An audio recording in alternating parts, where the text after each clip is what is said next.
Ezequiel, que está de férias.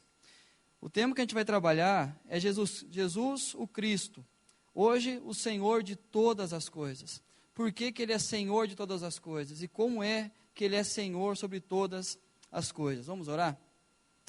Pai, em nome de Jesus, ó Deus, nós pedimos a Tua orientação, a Tua graça sobre nós, para que possamos, diante da Tua palavra, Deus, compreender a Tua vontade e assim entender, ó Deus, o plano do Senhor para a nossa vida, ó Pai. Como é bom saber, ó Deus, que nós somos amados pelo Senhor e em Cristo Jesus somos reconciliados contigo. Fala ao nosso coração, em nome do Senhor Jesus. Amém, Senhor. Colossenses, capítulo 1, do versículo 1 até o versículo 17.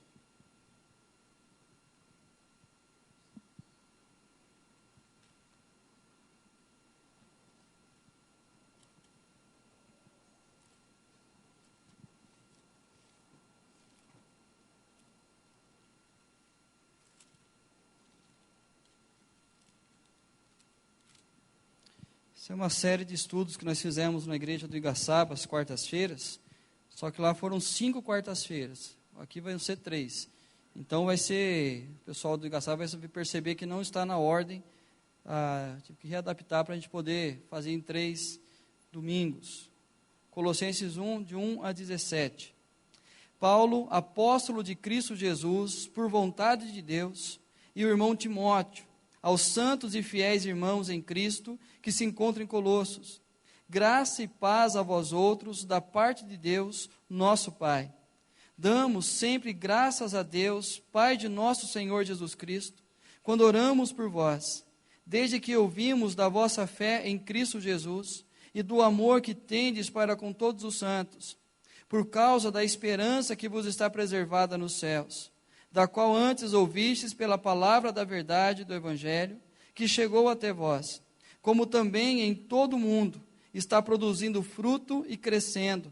Tal acontece entre vós, desde o dia em que ouvistes e entendestes a graça de Deus na verdade, segundo fostes instruídos por Epáfras, nosso amado conservo, e quanto a vós outros, fiel ministro de Cristo, o qual também nos relatou do vosso amor no Espírito.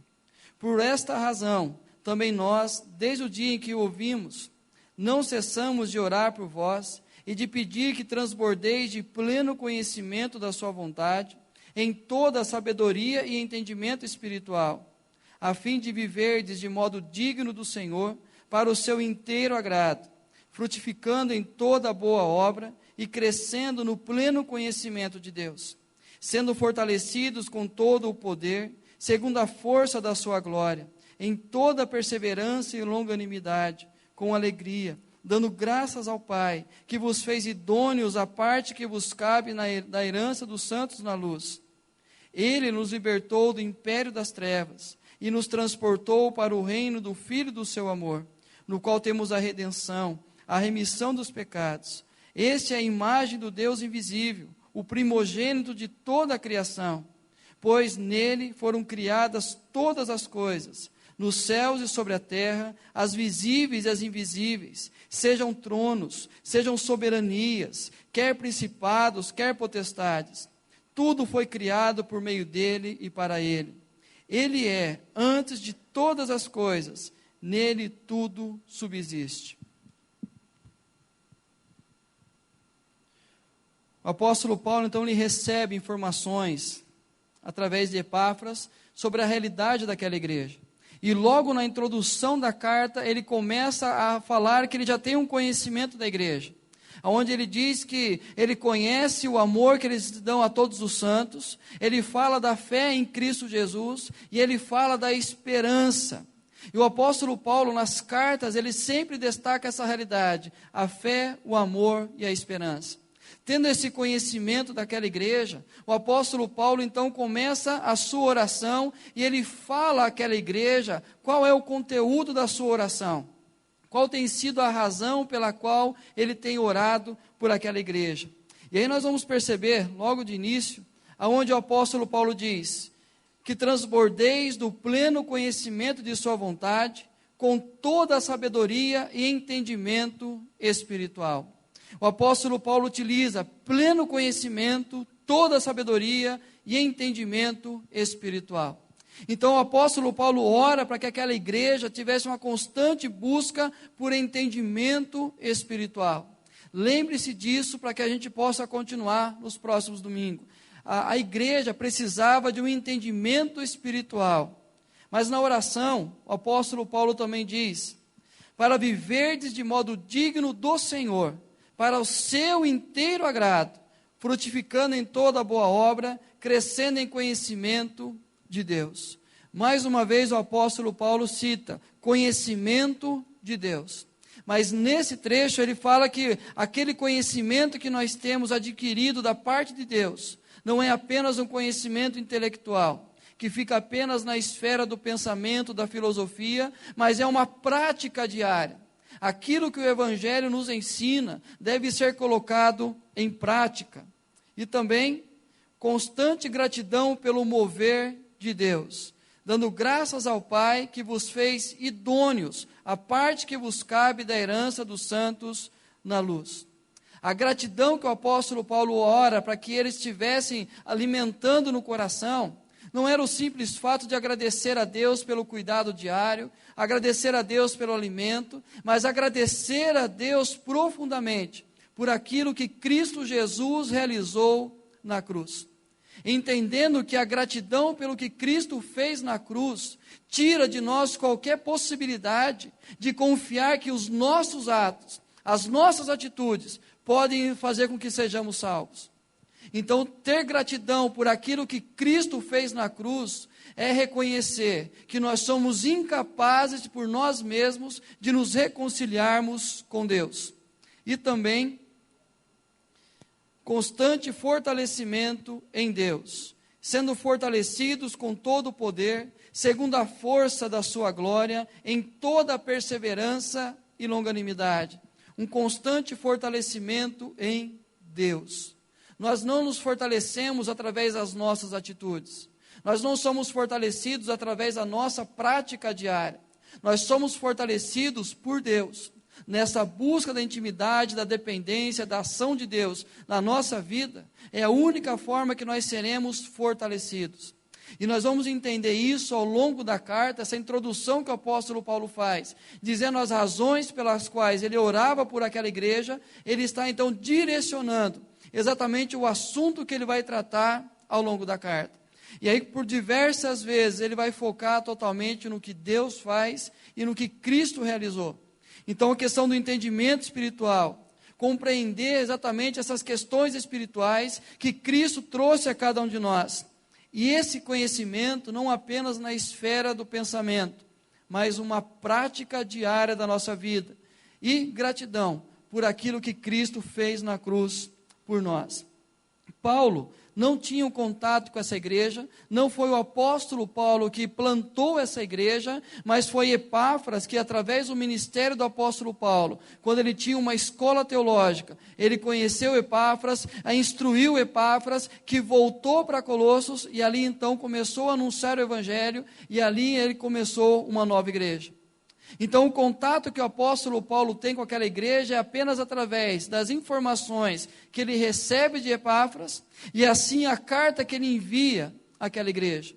E como não tinha um contato próximo, o apóstolo Paulo tem uma preocupação de mostrar àquela igreja que ele também tinha no coração aqueles irmãos. E a vida dele, enquanto ele estava ali, era orar, interceder constantemente, incessantemente, em favor daquela igreja. Então o apóstolo Paulo demonstra uma afinidade com aquela igreja, entendendo que aqueles são irmãos que foram resgatados através de Cristo Jesus, depositando a sua fé totalmente em Cristo e, consequentemente, se tornaram igreja. E o apóstolo Paulo então fala acerca daquela igreja. Os desafios, toda igreja tem os seus desafios. Toda igreja, no seu contexto, enfrenta desafios diferentes. E os desafios que aquela igreja enfrentava eram 3. Primeiro, a influência gnóstica. Resumindo, o pensamento gnóstico era o seguinte: o espírito é bom, mas a matéria é má. O espírito é bom, mas tudo que é matéria é mal, é ruim. Talvez seja um pensamento que nós temos inconscientemente, mas a partir do momento que nós afirmamos que o espírito é bom, mas a matéria é má, nós estamos afirmando qualquer impossibilidade da questão de Deus espiritual ter um contato com a matéria, e muito menos a encarnação de Cristo. Como pode aquele que é perfeito, santo, se tornar homem, se tornar em uma matéria má? Então a afirmação dos gnósticos era: não pode ser Cristo encarnado como nós somos. Então Cristo tinha apenas uma aparência física, mas não era fisicamente como cada um de nós. E aí você vai ter pessoas batendo na porta da sua casa bem cedo, afirmando exatamente isso, que Jesus não veio em carne. Então Jesus não veio em carne, ele não encarnou como nós somos, não se transformou em forma humana. E também, uma outra que se juntava, era a influência gnóstica e judaica. Já que eles achavam que a matéria era má, ruim, a busca deles era cada vez mais mortificar a carne. E aí então os gnósticos começavam a aplicar alguns ensinamentos, dizendo que nós não poderíamos comer isso ou comer aquilo, não poderíamos tocar em coisas, porque assim quanto mais eu fizesse morrer a minha natureza humana, a minha carne, mais eu me aproximaria do mundo espiritual. E, obviamente, que o judeu também fazia isso, aonde tinha que guardar dias, a se abster de alguns alimentos, para que eles pudessem ter um contato maior com o mundo espiritual. E a terceira, a influência judaica, aonde eles começavam a exigir que aqueles que haviam abraçado a fé, mas que não eram da tradição judaica, eles tinham que ter algumas práticas judaicas, algumas leis cerimoniais, para que eles pudessem então serem transformados. Então não era suficiente a morte de Cristo na cruz. Era necessário que trouxesse um conteúdo maior, para que eles pudessem assim construírem a sua salvação. E o apóstolo Paulo então demonstra a sua preocupação no capítulo 2, versículo 8. Cuidado, que ninguém vos venha a enredar com sua filosofia e vãs sutilezas, conforme a tradição dos homens, conforme os rudimentos do mundo e não segundo Cristo. O apóstolo Paulo vai usar ao longo da carta essa palavra tradição. E muitas vezes traduzidas, a gente vai perceber isso ao longo da carta, por outras palavras, mas o que significa exatamente uma tradição. O que era uma tradição no contexto da sua época? Era um conjunto de conhecimentos adquirido, a qual uma pessoa passava para outra, e essa outra pessoa começaria a viver de acordo com aquilo que recebeu. Então vamos imaginar uma forma bem prática. Um dia você troca de corpo com uma outra pessoa. Bem prática e lógica, né? Mas você troca de corpo com uma outra pessoa. E aí você começa, então, você recebeu de bagagem toda a vida daquela pessoa. E você começa, então, a cumprir os compromissos dela. Você começa a andar com a família dela.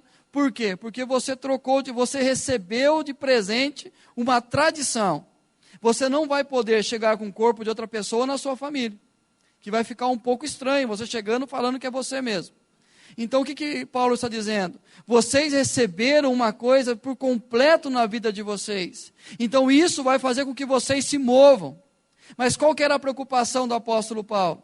Que eles estavam abandonando o evangelho que havia sido pregado a eles, a tradição do evangelho, aquilo que Cristo conquistou, e a partir da conquista de Cristo, sendo colocado sobre a vida deles, eles estavam tirando isso da vida deles e trazendo um pensamento gnóstico sobre eles. E aí eles começavam então a se punir fisicamente, dizendo que eles não poderiam se alimentar de tal alimento, não poderiam tocar em tais coisas, e assim então cada vez mais eles estavam tirando a mensagem da cruz do centro daquela igreja. Talvez algo que não se compara à nossa realidade, à nossa vida, mas nós vamos perceber como isso acontece no nosso tempo, onde as pessoas depositam a confiança na roupa que veste, no cabelo que não corta, na sua prática religiosa. E quando nós falamos, quero buscar mais de Deus na minha vida, a primeira coisa que nós fazemos é uma lista de coisas que nós precisamos abandonar. E aí nós começamos então a descrever aquilo que nós precisamos abandonar, para que nós possamos nos santificar um pouquinho mais. Mas o que gerava naquela igreja essa realidade? Primeiro, a busca no ocultismo. O pensamento gnóstico dizia o seguinte, que havia algo oculto que não era revelado a nós. Então havia um conhecimento oculto que algumas pessoas adquiriam, mas não todas as pessoas. E a partir disso havia necessidade de buscar esse conhecimento oculto através do quê? Da mortificação do seu próprio corpo. Tentando apaziguar algumas realidades. Então buscava naquilo que era oculto. Busca no cerimonialismo. Através de cerimônias religiosas, como culto a anjos, eles estavam tentando buscar a paz no mundo espiritual, buscando então um conhecimento profundo, e aí então através do cerimonialismo, eles tentavam viver a sua espiritualidade. Isso nós caímos muitas vezes, aonde nós entendemos que a cerimônia em si é algo que produz uma mudança na nossa vida. Mas ao longo da história de Israel, os profetas condenavam esse tipo de pensamento. Por exemplo, vocês apresentam os sacrifícios, mas o coração de vocês está longe da minha presença. Vocês vêm à igreja, praticam os seus atos religiosos, mas a vida de vocês não tem sido transformada. Busca no culto aos anjos. Eles começavam a cultuar a anjos, porque aparentemente era algo espiritual. E aí então eles achavam que o anjo, já que Cristo não poderia ser encarnado, que Deus, sendo bom, não poderia ter contato com a matéria, era natural que eles entendessem que havia uma escala de poder, aonde então Deus Supremo não tinha contato nenhum com o homem pecador, com a matéria que era má, então tinha anjos que faziam a intermediação disso. Então eles precisavam apaziguar a relação deles com o mundo espiritual, para que eles pudessem então receber uma bênção divina. Então eles começavam a cultuar a anjos. E também busca nas filosofias vãs. Onde o apóstolo Paulo diz que vocês não andem conforme o rudimento deste mundo, através da sua filosofia e vãs sutilezas. Filosofias, pensamentos que tentavam trazer uma bagagem maior na vida daquelas pessoas. Essa era a realidade, completar o Evangelho. Então, para eles, a grande questão é, nós precisamos, já que Cristo o que fez na cruz não é o suficiente, porque eles passaram de lado do Evangelho e começaram a viver a outros pensamentos, eles entendiam, apenas a morte de Jesus na cruz não é o suficiente. Nós precisamos completar com outras coisas, nós precisamos completar com outras realidades na nossa vida. E não é dessa forma que muitas vezes nós pensamos. Aonde nós olhamos e entendemos que Cristo morreu na cruz por nós, mas é necessário praticarmos outros sacrifícios para que possamos alcançar a salvação. E nesse pensamento, na visão gnóstica e na visão judaica, na visão gnóstica, era adquirida através da posse de conhecimento divino que liberta o ser das ilusões da escuridão. Era um conhecimento oculto. As forças espirituais guardavam conhecimento, e nós precisávamos buscar nela. Salvação na visão judaica, os judaizantes, que eram os judeus convertidos ao Evangelho, era adquirido por um conjunto de fatores, uma certa junção entre o Evangelho e as leis cerimoniais. Então eu precisava sim crer no Evangelho, eu precisava entender que Cristo morreu por mim na cruz, mas isso não era o suficiente, eu precisava trazer uma bagagem das tradições judaicas. Queridos, aqui não estamos falando de santificação. Paulo vai falar de santificação ao longo da carta. Mas o que Paulo está tratando na introdução da carta é quanto à reconciliação com Deus. É quanto a esta paz com Deus. Então não pegue dizendo assim, então eu não preciso fazer nada, porque já que eu tenho a salvação em Cristo, eu posso fazer o que quiser com o meu corpo. Não é isso. Mas a ordem é, Cristo entregou-se por nós na cruz, e isso nos garantiu a salvação. Mediante isso, agora sim vem a prática da busca da intimidade, da santificação, da mudança de vida. Então, a primeira parte é exatamente quanto à salvação. Estavam sujeitos a uma diversidade de forças espirituais que precisavam ser apaziguadas por meio da veneração, do ascetismo, da observância de dias santos especiais, tradições e espíritos angélicos tendo primazia. De certa forma, inconscientemente, nós pensamos dessa forma. Por exemplo, quando as coisas começam a dar errado na nossa vida, nós começamos a falar assim, já sei o que é. Eu fiz algo que entristeceu o mundo espiritual e por consequência disso, eu estou vivendo essas realidades. E eu preciso fazer algo para que Deus me perdoe, para que eu possa voltar a andar com Ele e assim as coisas possam fluir naturalmente boas na minha vida. Normalmente, quando isso acontece, quando eu era pastor na igreja de Itararé, acontecia algumas coisas interessantes. Fiquei lá 5 anos, e os 5 anos acontecia a mesma realidade. Do nada, alguém aparecia em casa apertando a campainha dizendo: pastor, eu já fui dessa igreja. Eu já frequentei essa igreja alguns anos atrás, mas já faz um certo tempo que eu não vou. Eu vim trazer o meu dízimo. Era constante isso acontecer. Pastor, eu vim entregar meu dízimo porque eu não tenho vindo à igreja há anos e eu preciso fazer isso. Aí eu pedi para a pessoa entrar, sentava, falava: segura aqui o seu dízimo, vamos conversar. E ao longo da conversa, o que eu entendia? Que eles estavam passando por uma crise muito grande em várias áreas, principalmente familiar e financeira, e eles precisavam apaziguar as forças espirituais. E a forma de apaziguar as forças espirituais era sacrificando. E a forma material que eles pensavam em sacrificar era através do dízimo. Se eu entregar meu dízimo, a minha vida vai mudar.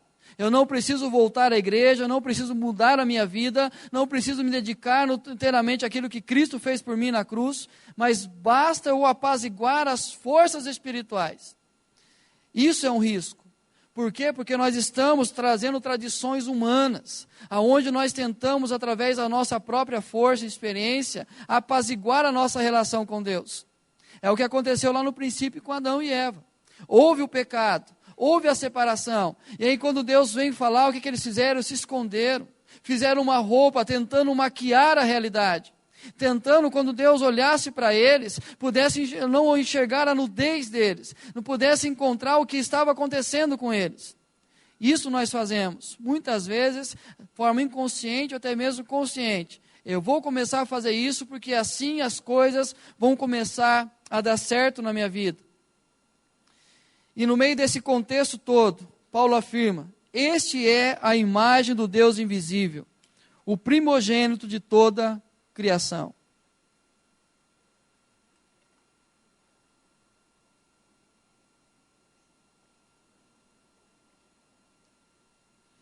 Em meio a todo esse questionamento, o apóstolo Paulo vai dizer: este é a imagem do Deus invisível, o primogênito de toda criação.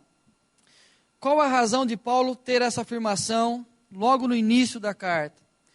Primeiro, combater falsos ensinos e falsos mestres, que diziam que Cristo não havia encarnado, que o Deus Supremo, o Deus Todo-Poderoso, o Deus espiritual, não poderia ter contato algum com a matéria. Então ele vai afirmar que ele é a imagem do Deus invisível. Esse Deus que nós não podemos ver, que nós não podemos tocar, que nós não sabemos a sua forma, ele se encarnou. Ele se transformou em figura humana. E também defender a primazia de Cristo na criação, na redenção e na eternidade. Nós vamos perceber na questão da criação, porque para eles as coisas foram criadas através dos anjos. Foram os anjos que passaram a criar as coisas, porque Deus não poderia ter contato nenhum com aquilo que é material. Então não havia possibilidade de ele criar todas as coisas. Na redenção, a igreja.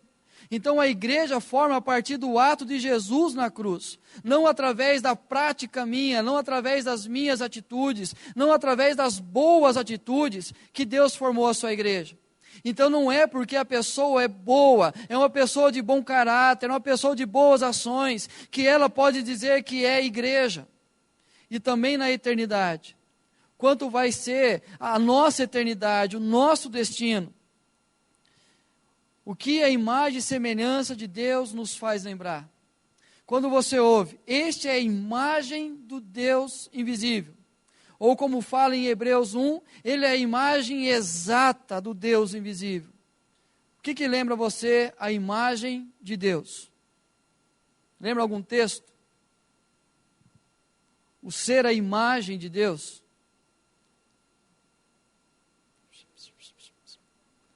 A criação, que ele disse o quê? façamos o homem à nossa imagem, conforme a nossa semelhança, domine ele sobre os peixes do mar, sobre as aves do céu, sobre os animais grandes de toda a terra e sobre todos os pequenos animais que se movem rente ao chão. Deus fez o homem à sua imagem e semelhança. Deus, ao formar Adão, ele para toda a criação e ele anuncia: vamos fazer o homem à nossa imagem e semelhança. Mas uma pergunta simples: o que é ser imagem e semelhança de Deus? Você nunca ouviu isso, mas você deve ter aconselhado alguém que estava se sentindo muito mal por não ser tão bonito assim. E aí você falava para a pessoa assim: não, você não é feio, você é imagem e semelhança de Deus. Mas como é Deus? Como que nós podemos afirmar o que é ser imagem e semelhança de Deus?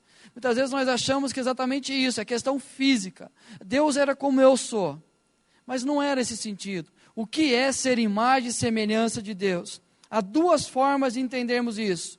Primeiro, a forma restrita e segundo, uma forma mais abrangente. A forma restrita significa verdadeiro conhecimento, retidão e santidade.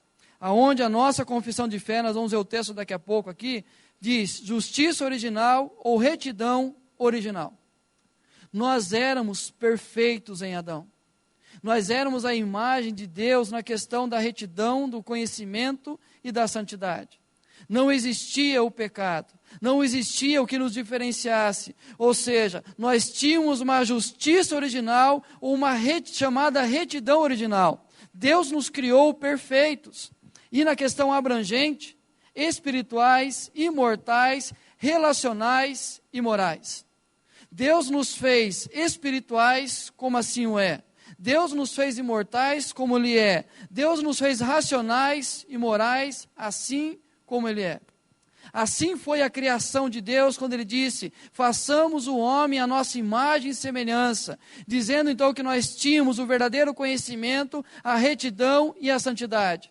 E exatamente por isso que Deus falava ao cair da tarde diretamente com o homem, porque essa era a realidade do homem, vivia em plena comunhão com Deus.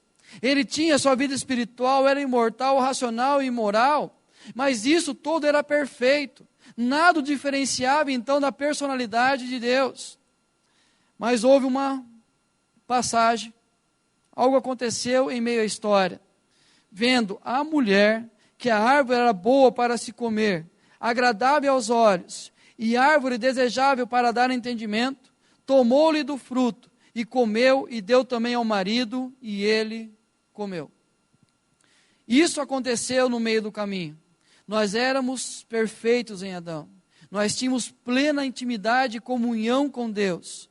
E Deus havia dado apenas uma ordem, que é chamado o Pacto das Obras, aonde Adão então poderia não comer daquele fruto e nós seríamos então perfeitos. Nós não teríamos a separação. Mas Adão não cumpriu a sua parte. E aí então ele foi desobediente àquilo que Deus havia dito a ele, e por consequência disso, houve a separação. E a nossa confissão de fé diz: por este pecado, eles decaíram da sua retidão original e da comunhão com Deus, e assim se tornaram mortos em pecado e inteiramente corrompidos em todas as suas faculdades e partes do corpo e da alma. A partir do momento da desobediência, o homem então perde a sua retidão original. E aí, a consequência disso, perde a comunhão com Deus e se torna morto espiritualmente e inteiramente corrompido pelo pecado. O que houve com a imagem e semelhança? A forma restrita, perda total. Nós perdemos totalmente a questão da forma e imagem e semelhança de Deus na questão restrita. O verdadeiro conhecimento, retidão e santidade. Nós perdemos então a justiça original. Nós não somos mais justos diante de Deus.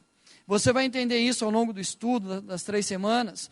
Por que o apóstolo Paulo fala que em Cristo Jesus nós somos justificados? Porque nós perdemos a justiça original. E era necessário que nós fôssemos de novo justificados, para que pudéssemos nos reconciliar com Deus. Isso nós perdemos totalmente. Isso foi corrompido totalmente na nossa vida. A forma abrangente, nós continuamos a sermos seres espirituais, seres imortais, racionais e morais. Porém, tudo isso contaminado pelo pecado. Cada parte dessa imagem e semelhança em todo ser humano, tudo isso foi contaminado pelo pecado. Nós somos seres morais, mas há o pecado em nós. Então a nossa moral não é perfeita, os nossos valores morais não são perfeitos. Nós continuamos a ser seres racionais, sim, nós somos seres racionais, mas obscurecidos de entendimento. Nós não conseguimos identificar ou denominar as coisas com clareza. Nós somos imortais, somos. Nós somos mortos espirituais, mas há uma condenação eterna. E aí então nós percebemos essa realidade. Portanto, assim como por um só homem entrou o pecado no mundo, e pelo pecado a morte, assim também a morte passou a todos os homens, porque todos pecaram. Alguém quer comentar alguma coisa para a gente poder prosseguir? Perguntar?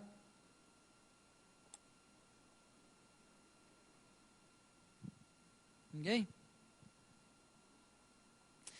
Fracassos de Adão e as consequências. Deixar de ser a imagem e semelhança, toda a criação foi afetada.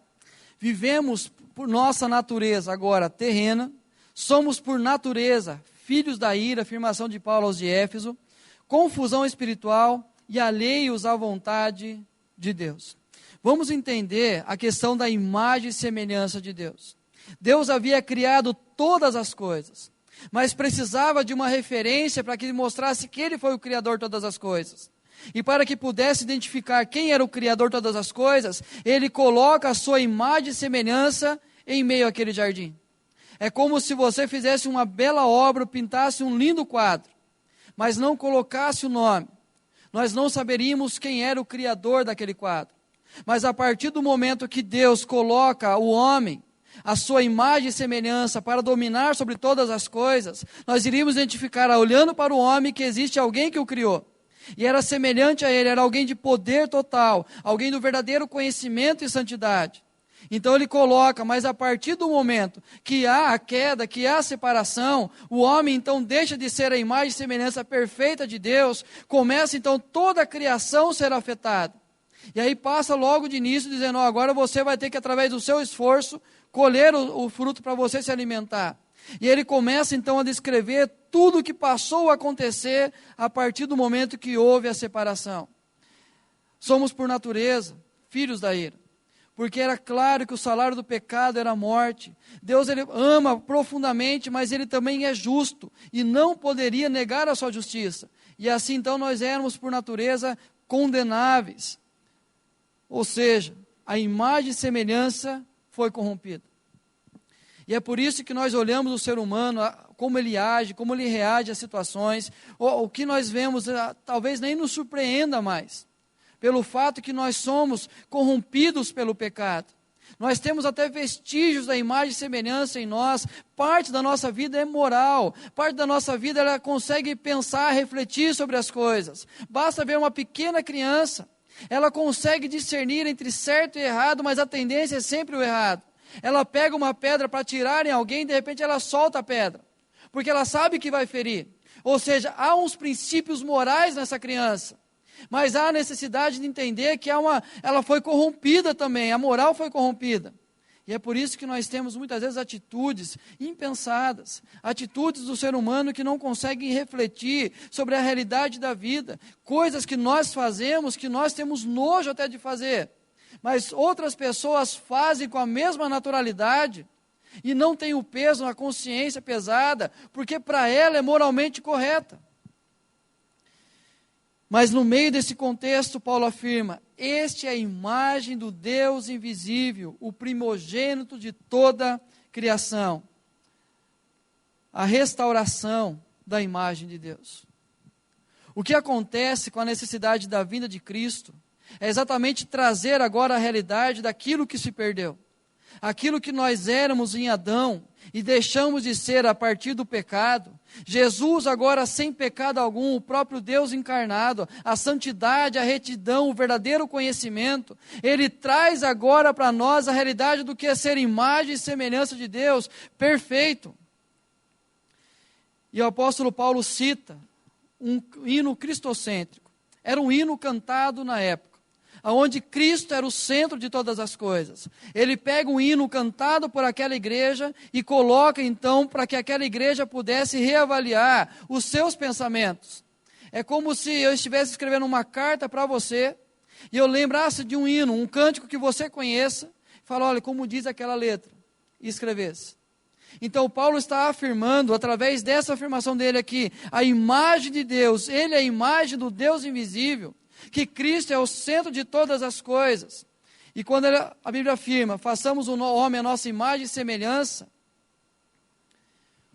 era o homem tendo domínio sobre tudo. Era como se Deus estivesse dominando sobre tudo. É óbvio que Deus domina sobre tudo, mas o homem era a referência disso.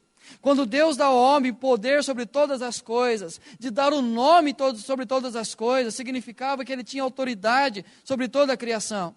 Então, sendo a imagem e semelhança de Deus, ele estava então agindo como Deus nesse mundo. Mas houve o pecado, e a queda trouxe desordem a toda a criação. Essa desordem que nós vivemos hoje é por consequência da separação de Deus. E aí surge Jesus, o que domina sobre tudo. Nós vamos ver o quanto ele domina sobre tudo. Jesus traz ordem para a criação. Aí talvez você diga assim, pastor, Jesus veio, morreu por nós, ressuscitou, está junto ao Pai, pessoas entregaram o coração para ele, mas o mundo continua em desordem. A realidade que Paulo vai ensinar à igreja de Colossos e a cada um de nós, que nós precisamos começar a olhar ao mundo, olhar todas as coisas através da redenção, através do ato de Cristo Jesus. Tem um pastor amigo meu que todo tempo ele coloca ou compartilha alguns vídeos dos animais. Por exemplo, um cachorro com um passarinho brincando. E o passarinho vem e sobe, o cachorro brinca com ele e tal. Ele fala assim, isso é um sinal da redenção. Porque lá vai ser a perfeita harmonia entre a criação. A harmonia perfeita da criação vai voltar a existir. E aí nós começamos a entender, então, quando nós olhamos através da redenção de Cristo, o quanto que as coisas começam a mudar. Por exemplo, a nossa vida, a nossa realidade. O quanto nós mudamos a partir desse encontro com Cristo. E isso nós temos que entender. Domingo que vem eu vou pregar falando exatamente sobre isso à noite. Não tem mensagem hoje à noite, então vai ficar para o domingo que vem. O que acontece? Por que tem um povo? Por que tem uma igreja? Exatamente para mostrar o povo redimido de Deus. Nós somos o povo que passamos pela cruz. Nós somos o povo resgatado por Cristo Jesus. Nós somos o povo que foi pago um alto preço para que nós pudéssemos viver agora para Deus. Então é natural que ao mundo, ao olhar para a igreja, ele tem que encontrar em nós a manifestação da humanidade redimida. Ao olhar para a família de fé, a nossa família pessoal, o marido, a esposa, os filhos, ao olhar para nós, eles precisam enxergar a humanidade redimida. O que é uma família redimida? O que é uma família comprada pelo sangue de Cristo? Então nós não podemos ser igual àqueles que não têm Jesus, que não entregaram o coração a Cristo, não podem ser a nossa referência. Nós precisamos ser a referência ao mundo. A nossa vida, a nossa atitude, ao olhar para nós, vai enxergar o quê? Uma humanidade redimida.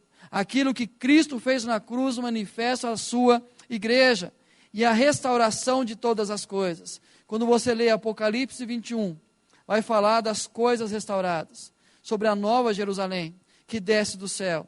E fala que a largura e o comprimento são perfeitos. Não é para mostrar que era uma cidade quadrada, mas é para mostrar a perfeição de todas as coisas. É um hino que nós cantamos no nosso cenário, estamos voltando para o lar. Nós estamos voltando para aquilo que Deus preparou para nós no início, mas se perdeu por consequência do pecado. E tem uma música, acho que o Rafa canta na cantata, quem não veio ontem, gente, venha hoje. Vale muito a pena e traga pessoas. Convide pessoas para assistir. Se ela não vier, fala assim, acompanhe pela internet. Passe o endereço do site da igreja para ela. Mas a música fala assim, como é bom estar no jardim. Eu voltarei para o meu jardim. Lá é o meu lugar. Eu fui criado para estar lá. Eu não fui criado para esse mundo errante, esse mundo pecador, esse mundo corrompido, essa criação corrompida. Mas eu fui criado para lá.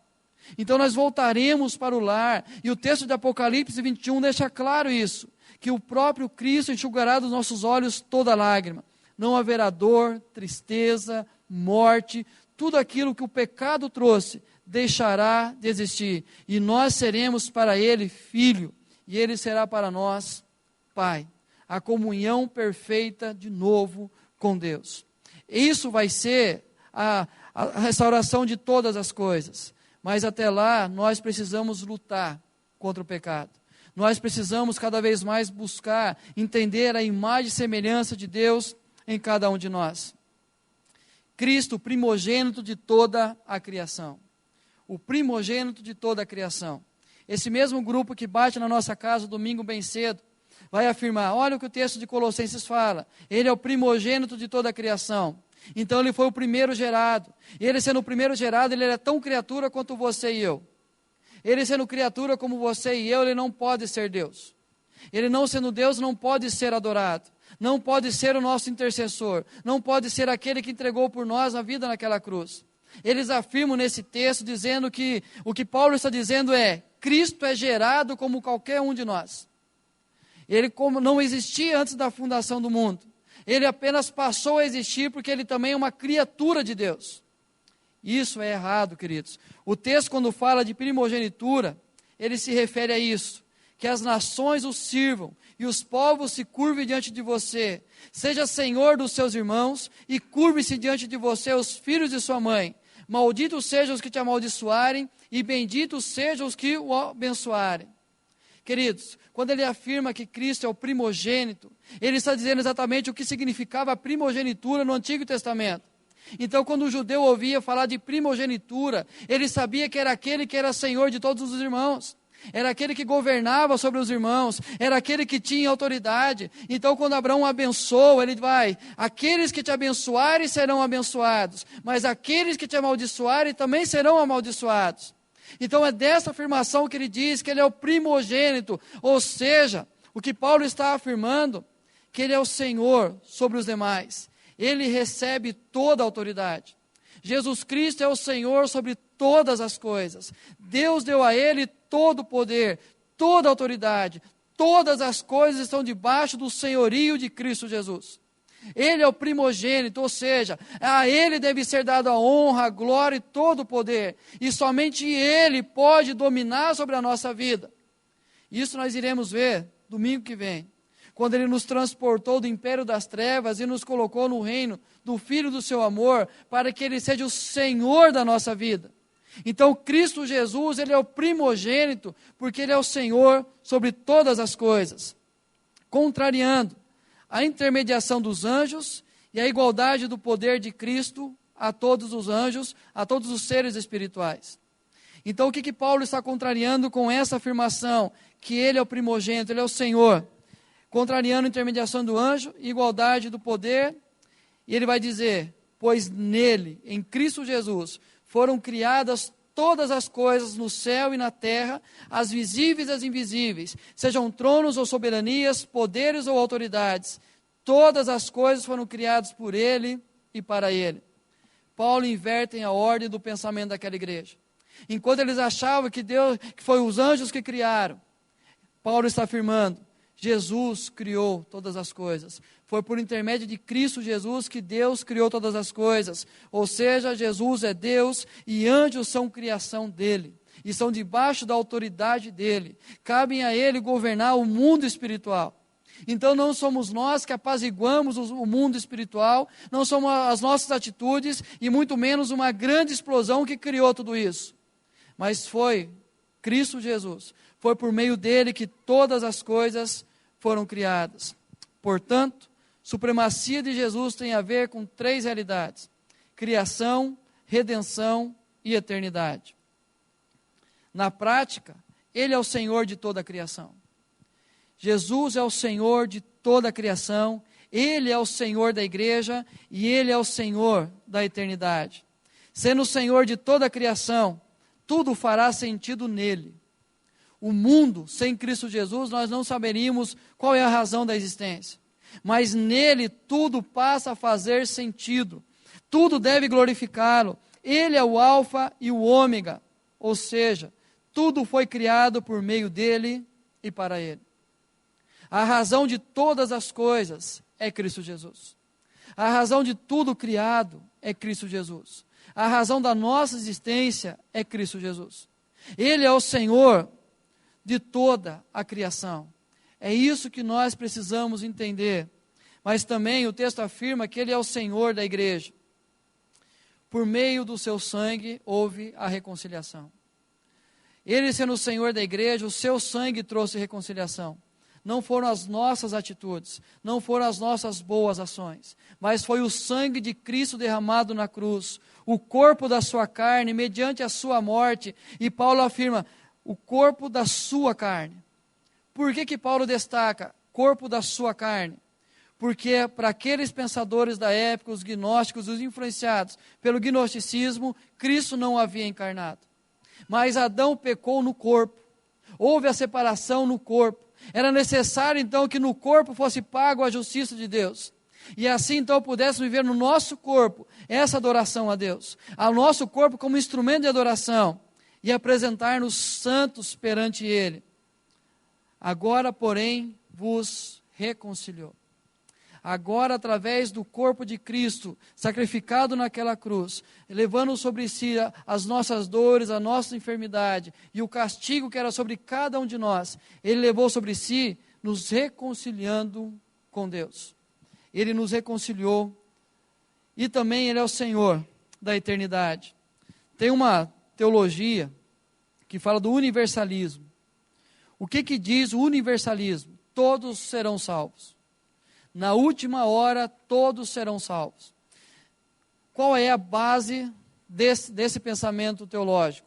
Já que Adão representava toda a humanidade, e o que ele fez trouxe pecado a todos nós, Cristo Jesus morreu representando toda a humanidade, todos nós seremos salvos.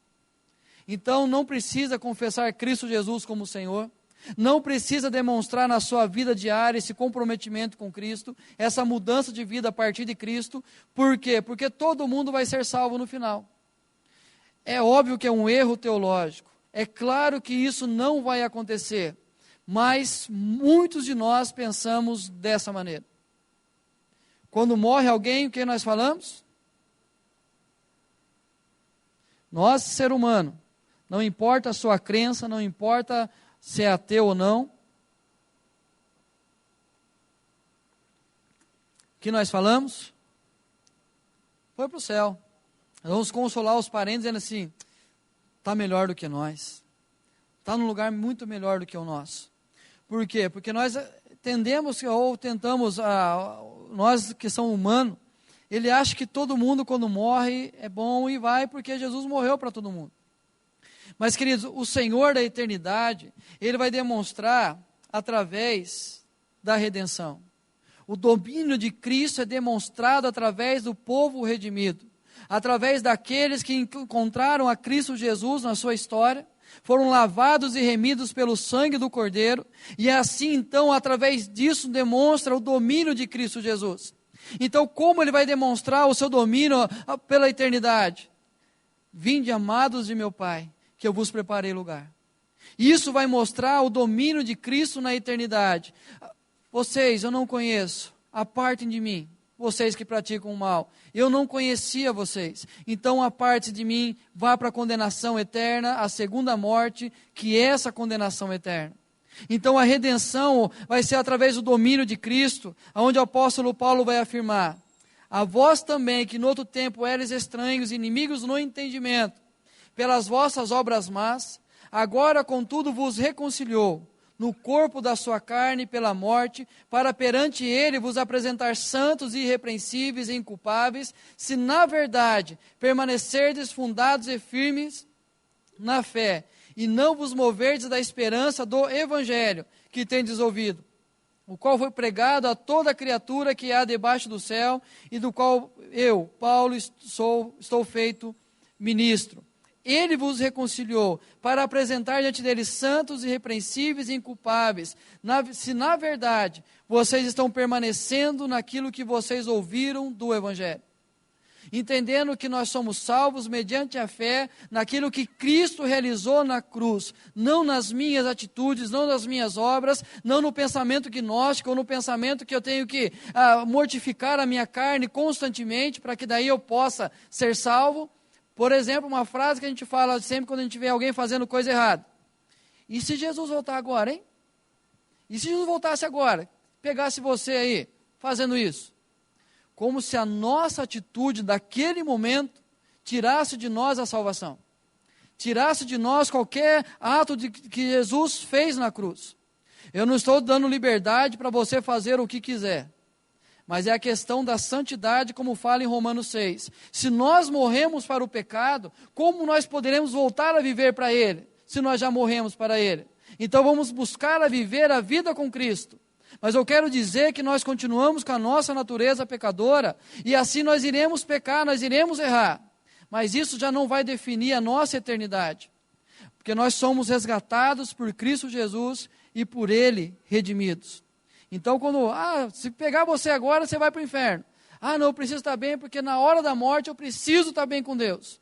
Queridos, é o nosso encontro com Jesus que nos garante a eternidade.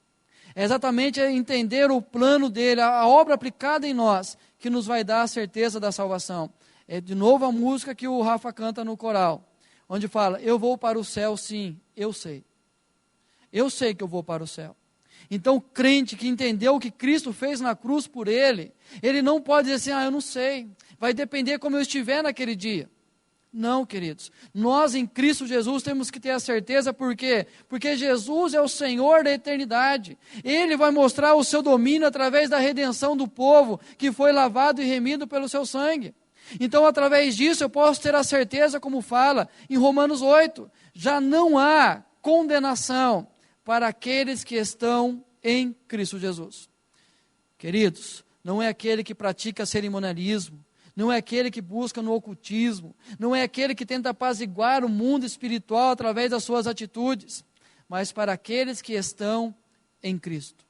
Aqueles que entenderam essa mensagem, que eles foram lavados e remidos pelo sangue de Cristo, e na semelhança da sua morte, eu estava naquela cruz. E a morte de Jesus foi no meu lugar, foi por mim que ele morreu. E quando eu entendo isso, eu tiro qualquer possibilidade.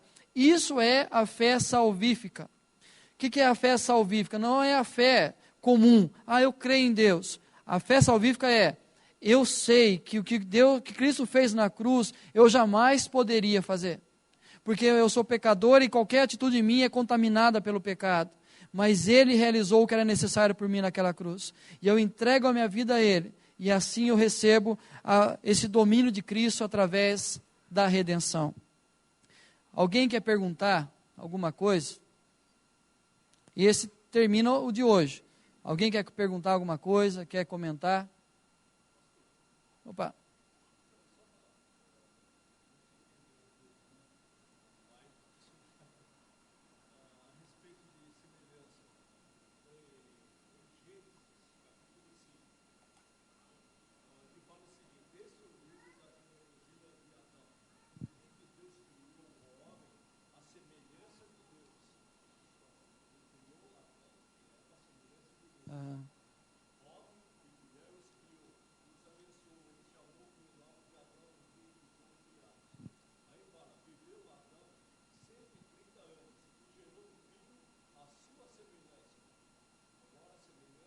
De Adão.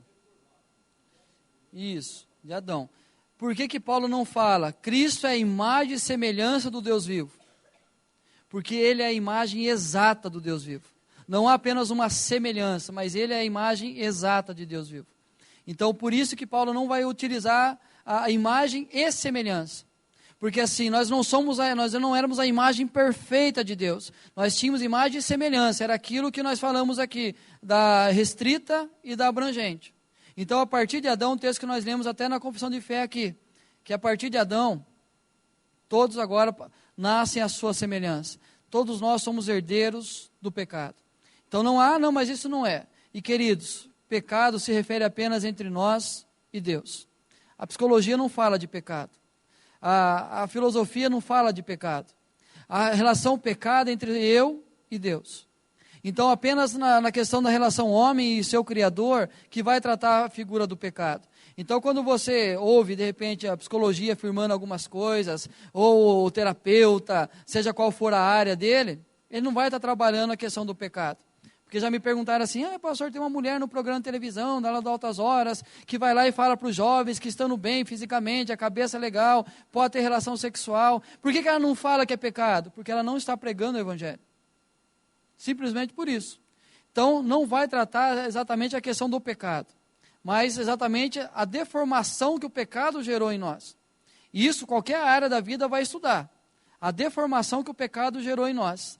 Mas a questão do pecado é só a nossa relação com Deus. É exatamente Cristo trazendo a nós a possibilidade da reconciliação, de trazer de volta o que é ser a imagem e semelhança. E você vai ler ao longo da semana, leia a carta aos Colossenses, vai perceber isso, que por diversas vezes ele vai estar trabalhando essa realidade, essa nova humanidade agora em Cristo, essa humanidade redimida, essa comunhão, e quantas vezes ele vai afirmar retidão, verdadeiro conhecimento e santidade. As três coisas que nós perdemos, Paulo fala que Cristo resgatou. Por exemplo, ele vai dizer assim, que nos refaz para o pleno conhecimento. Está refazendo diariamente isso em nós, para que voltemos a ter o pleno conhecimento de Deus. Isso vai ser perfeito na redenção, onde vai buscar a sua igreja. Isso vai se tornar perfeito. Nós estaremos lá, Apocalipse 21, no jardim com Deus, e Ele será o nosso Deus, e nós seremos para Ele como filhos. Então, essa realidade vai ser trabalhada. Nos refaz para o pleno conhecimento. Aquilo que nós perdemos, Cristo veio restaurar em nós, a imagem e semelhança. É por isso que Paulo afirma, que nós possamos buscar a estatura do varão perfeito, que é Cristo. Ele é a imagem do Deus vivo. Ele é a nossa referência de santidade, de conhecimento e retidão. É nele que nós estamos buscando. É ele que nos garantiu, então, a justificação. Perdemos a justiça original, ele nos justifica. E só para entender, talvez, mas então tinha a salvação pelas obras. O pacto, tanto o pacto da obra quanto o pacto da graça, parte de Deus. Deus deu ao homem condições de viver com ele. Mas deu ao homem também essa liberdade de escolher viver sem ele. Adão escolheu isso. E, consequentemente, houve a separação. Mas aí entra o pacto da graça, que é exatamente isso que nós falamos, que é o que Cristo Jesus fez na cruz. Qualquer pensamento que através do meu corpo eu alcance a salvação, isso é gnosticismo, não é cristianismo. Isso é qualquer filosofia, qualquer pensamento, qualquer religiosidade, mas não é cristianismo. A mensagem da cruz é graça. O que ele fez, nós não precisamos fazer de novo. Amém? Semana que vem, então, a gente vai falar Jesus, o Cristo, o Senhor da nossa vida. Como que o Senhor de todas as coisas se torna Senhor da nossa vida e como isso reflete na humanidade redimida, que somos nós, como que isso reflete na nossa prática diária. Queridos, não deixe de vir hoje, mesmo que você já tenha vindo ontem, vem de novo, Deus fala de formas diferentes com a gente. Ontem nós tivemos aqui a igreja cheia, foi uma bênção mesmo, a apresentação do coral ontem, foi uma bênção de Deus, e hoje nós teremos a reapresentação. Então, tire um tempo hoje para orar, porque sabemos que terão visitantes hoje à noite, ore para que Deus dê entendimento a eles do que vai ser falado aqui, e eu achei interessante dessa apresentação por dois motivos. Primeiro, ele fala sobre a igreja, ele traz a responsabilidade de nós como igreja, de nos comprometermos mais com Deus. Entender o que Deus fez por nós na cruz precisa ser valorizado através da nossa vida. Mas também ele fala da questão do evangelismo, onde prega o evangelho àqueles que ainda não são de Deus. Então, essa realidade nós vamos encontrar hoje no coral, trazendo essa responsabilidade nossa de andar com Deus, como igreja, e também daqueles que não conhecem a Cristo, a necessidade de entregar-se por Ele. Vamos orar pela dona Deise, que não está bem. Então, vamos orar pela dona Deise, pedindo que Deus esteja cuidando da sua saúde, cuidando da sua vida. Samuel, nós não temos a relação hoje? Então, Deus abençoe todos que nos acompanharam pela internet, que Deus esteja cuidando também do coração de vocês. Vamos colocar em pé, vamos orar, encerrando a nossa escola dominical.